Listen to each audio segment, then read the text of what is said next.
What is next for Fabio Wardley? We'll have to stop in Joseph Parker in round 11. What is next for him? We should go on to fight Alexander Usyk next. And we'll check out Alexander Usyk winning this fight. And this is going to be an easy fight for Alexander Usyk since Alexander Usyk has swimmer skill and experience. Alexander Usyk is going to completely outclass Fabio Wardley. I can see Alexander Usyk landing some nasty combinations, completely outlanding Fabio Wardley and taking it by decision.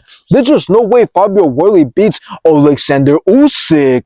Now, another potential fight for Fabio Wardley is a fight against Adjet Caballero. And we'll check out Adjet Caballero winning this fight, but it's going to be a close fight since both have a lot of skill and power. But I believe Adjet Caballero's pressure and cardio is going to be way too much for Fabio Wardley. I can see Adjet Caballero landing some nasty body shots on Fabio Wardley and stopping him. The only way Fabio Wardley wins this fight is if he catches Adjet Caballero and knocks him out, which is very possible since Fabio Wardley has a ton of power. Now let's talk about what happened in this fight, because I had Joseph Parker winning this fight, but now in the beginning it was Fabio Wardley who was landing the better shots and it was in control. But in the mid to late rounds, that's when he began to slow down, and it was Joseph Parker who started to land the better shots and have the better moments. But here's what pisses me off about this outcome, and that's that I think that it wasn't the right call. I truly believe that considering it was a good fight and the fact that it was round 11, I think the ref could have just gave Joseph Parker a standing 8 count. I don't think it was the right call to call it an end, and it's almost like Fabio Wardley just got given the win. But anyways, let's say Fabio Wardley doesn't get that fight with Alexander Usyk or a fight with Adjet Caballero.